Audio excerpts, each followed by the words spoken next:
Konsep asuransi syariah.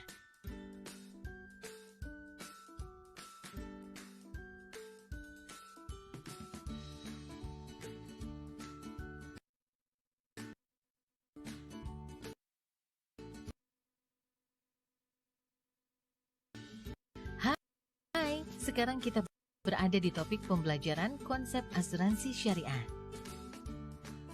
Sebelumnya, kita kenali terlebih dahulu sejarah asuransi syariah.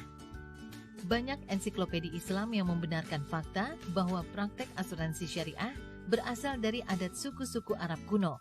Praktek tersebut disebut dengan al-aqilah, bahwa ketika seorang anggota suku terbunuh oleh seorang anggota suku lain, maka keluarga korban akan dibayar dengan sejumlah uang darah atau diat sebagai kompensasi keluarga dekat si pembunuh.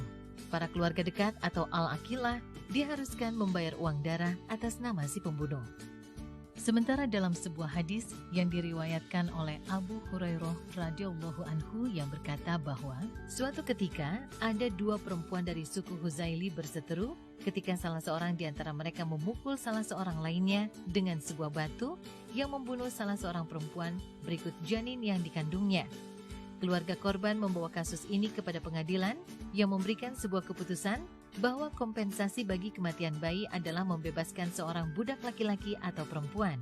Sedangkan kompensasi bagi kematian perempuan tersebut adalah uang darah atau diat yang dibayarkan oleh aqilah atau keluarga dari garis ayah dari si pembunuh. Dari sinilah dikenal konsep al-aqilah, yaitu saling memikul atau bertanggung jawab untuk keluarganya. Jika salah satu anggota suku terbunuh oleh anggota suku yang lain, pewaris korban akan dibayar dengan uang darah atau diat sebagai kompensasi saudara terdekat dari yang terbunuh.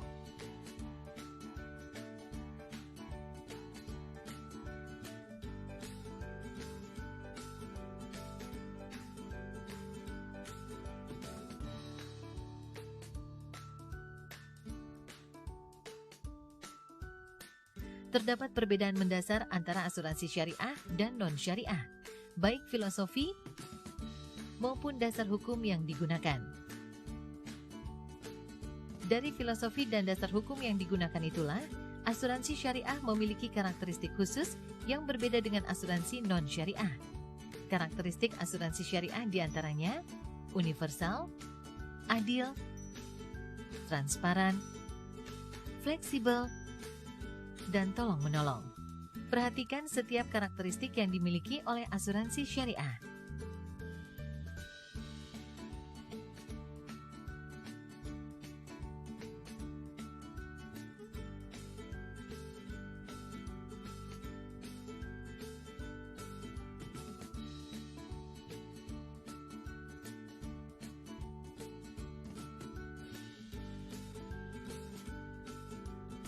Hal lain yang membedakan asuransi syariah dengan non-syariah adalah konsep yang dianut dalam hal berbagi risiko, akad kontrak, pengelolaan kontribusi, dan surplus atau defisit underwriting.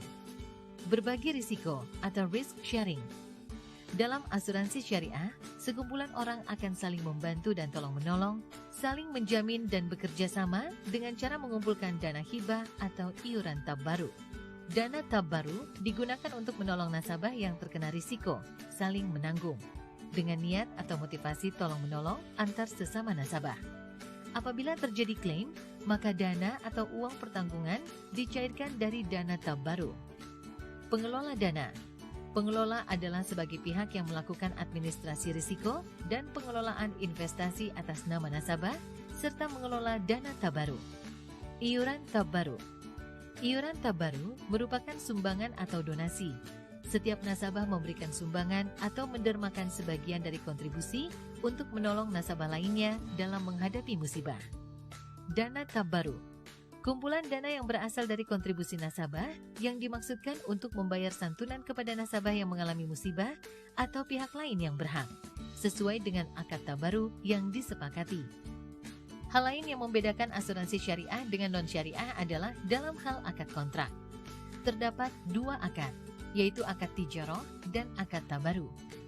Akad yang digunakan antara perusahaan dengan nasabah merupakan tijarah atau komersial atau profit atas wakalah yang memberikan kuasa terhadap perusahaan agar mengelola dana kontribusi.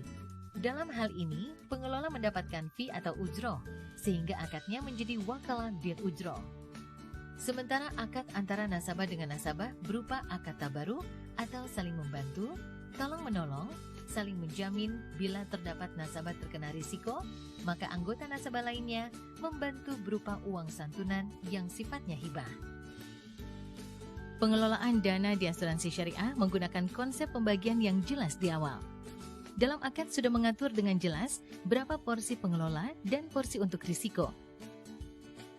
Dana nasabah yang dikontribusikan akan dibagi sebagian untuk iuran tabaru, COI atau COR, atau biaya asuransi, lalu sebagian untuk diinvestasikan sesuai pilihan nasabah di awal buka kontrak polis syariah, fix, balance, equity, dan untuk biaya atau ujroh atau komisi kepada perusahaan sebagai pengelola. Surplus atau defisit underwriting, kelebihan atau kekurangan penerimaan atas pengeluaran dari dana tabaru untuk tahun berjalan 1 Januari sampai 31 Desember, yang termasuk di dalam penerimaan meliputi tabaru tahun berjalan, klaim, penerimaan lain dari reasuransi, cadangan premi tahun sebelumnya, cadangan untuk klaim-klaim yang belum dibayar di akhir tahun sebelumnya, dan penerimaan lainnya apabila ada.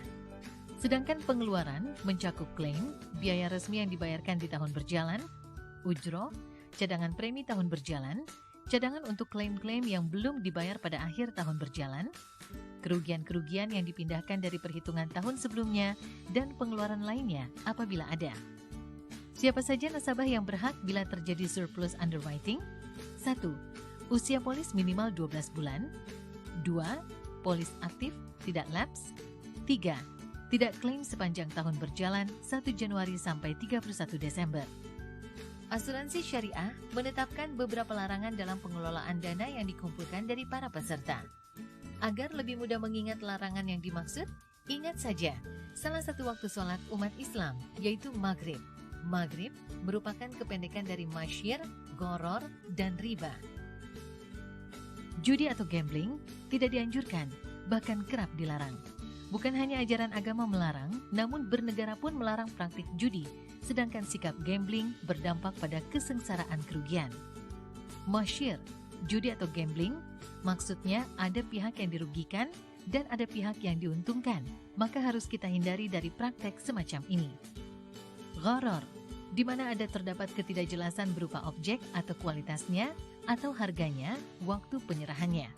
Asuransi syariah menggunakan aspek sharing of risk, saling berbagi risiko antar sesama nasabah. Bila terjadi risiko, maka gharar dapat dihindari. Karena sesama nasabah ada unsur kerelaan saling membantu terhadap nasabah yang tertimpa musibah yang dana klaimnya berasal dari dana tabaru. Riba merupakan pertukaran barang yang sama namun nilainya berbeda. Pada asuransi syariah, terhindar dari praktek riba karena bertumpu pada akad tabaru, saling tolong-menolong sesama nasabah, sehingga pemberian dana santunan atau klaim yang diterima ahli waris aspeknya hibah, bukan pertukaran uang dengan nilai yang berbeda. Keputusan DSN nomor 3 tahun 2000 tentang tugas dan fungsi Dewan Pengawas Syariah. Tugas Dewan Pengawas Syariah sebagai nasihat dan pemberi saran kepada direksi, pimpinan unit usaha syariah, dan pimpinan kantor cabang syariah mengenai hal-hal yang berkaitan dengan aspek syariah. Sebagai mediator antara lembaga keuangan syariah dengan Dewan Syariah dalam mengkomunikasikan usul dan saran pengembangan produk dan jasa dari lembaga keuangan syariah yang memerlukan kajian dan fatwa DSN. Fungsi Dewan Pengawas Syariah diantaranya mengikuti fatwa, mengawasi kegiatan usaha lembaga keuangan syariah agar tidak menyimpang dari ketentuan dan prinsip syariah yang telah difatwakan DSN, melaporkan kegiatan usaha dan perkembangan lembaga keuangan yang diawasinya secara rutin kepada DSN minimal 6 kali pertemuan meeting dalam setahun. Asuransi menjamin kebahagiaan bisa terus berlanjut.